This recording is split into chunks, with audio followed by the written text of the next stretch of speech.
This 1 Degree Outside video is sponsored by Fiesta Shows. Have fun with the whole family June 19th through 22nd at the Acton Lions Club Carnival with Fiesta Shows. It's rides, games, fried dough, the works, and every ticket supports local scholarships and programs. Skip the ticket line and save with promo code 1degree at fiesta.onedegreeoutside.com.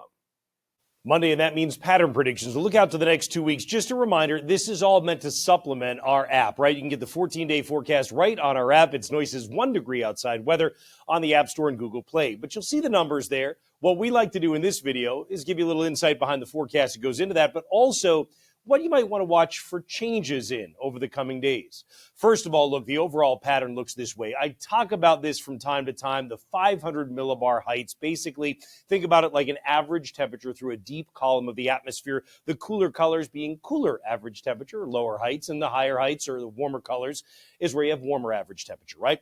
Watch what happens overall as we go out through the course of, let's say, the first out of the 2 weeks in the 14-day pattern. We see a real retreat of the colder air in the atmosphere. It ends up consolidating near what will be a decaying polar vortex. That's right. We've now hit the time of the year where the polar vortex will be breaking down in the next 2 weeks, and that takes out a deep source of cool air. So these shots of meaningful cool that we've been seeing become less and less frequent. It doesn't mean you don't get cold fronts, you don't get incursions of cool air that come in, but not to the same intensity that's available to start moving. And you can really see that here, even just by the end of this upcoming week. We also start to develop a kind of bridged ridge. And by that, I mean a ridge of high pressure that bridges across from, let's say, Baja, running all the way to the Bahamas and then out into the tropical Atlantic. This is going to start to build the heat across the southern tier of the United States. Well, for us, even as we get into next week, we're still kind of on this battle zone, aren't we? We don't have the deep cold up across the north that's still coming down, but you're still getting the incursions of cool air. And you've got a pretty tight packing, don't you, between the building heat to the south and the cool that tries to move in. So we told you in the monthly forecast that June would be a month with a number of thunderstorms. I think you're going to see that come true over the course of the next 2 weeks. But notice also that as the cool retreats, that means the temperature is going to have to rise. If we tilt the view up toward the North Pole, it's not that there's not cold air available anymore. It's just that it tends to consolidate on the other side of the northern hemisphere.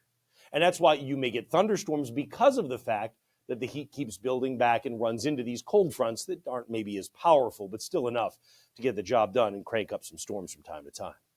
What I'll do here is I'll stop things as we get to the end of this week. This is surface temperature. All right, again, you can see your warmth building. Well, let me just let it run through in the whole second week, because I just want you to see the trend, and I want you to watch how the cool air that's across southern Canada and the northern tier of the U.S. retreats. And where are we by the time we get to the end of the 2 week period? Just about everybody is very much into the grips of summer.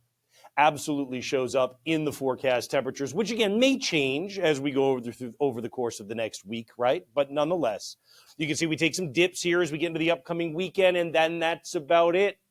The back is broken on the deeper cold incursions, and we end up in the 80s for the whole second half of that 2 week stretch. As you might imagine, overnight low temperatures, yep, they dip a little bit, but at the same time, for the most part here, we end up settling into the 60s in the second half of the 2 week period.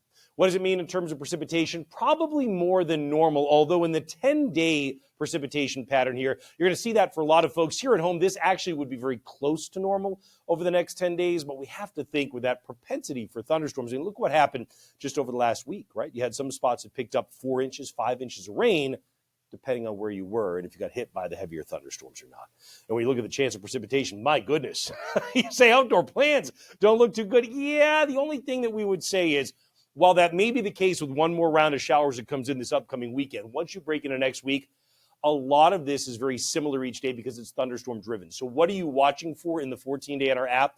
You're watching to see which days we consolidate the chance of precipitation around, because you're going to depend on exact timing of cold fronts. And you don't do that so well out from a week and a half or 2 weeks out. You have to get closer in to get that kind of precise timing. That's why you'll see some of those days the chance will rise, and others of them it's generally going to fall. Welcome to that time of the year, at least in this kind of a pattern. So many of you love these videos. We appreciate your support, and now over 400 of you have jumped on board with our memberships. Membership.onedegreeoutside.com. I guarantee you there's a tier in here just right for you. That's how it looks for now. You know we always keep you updated at onedegreeoutside.com, and of course always at the home screen of our 1 Degree Outside weather app.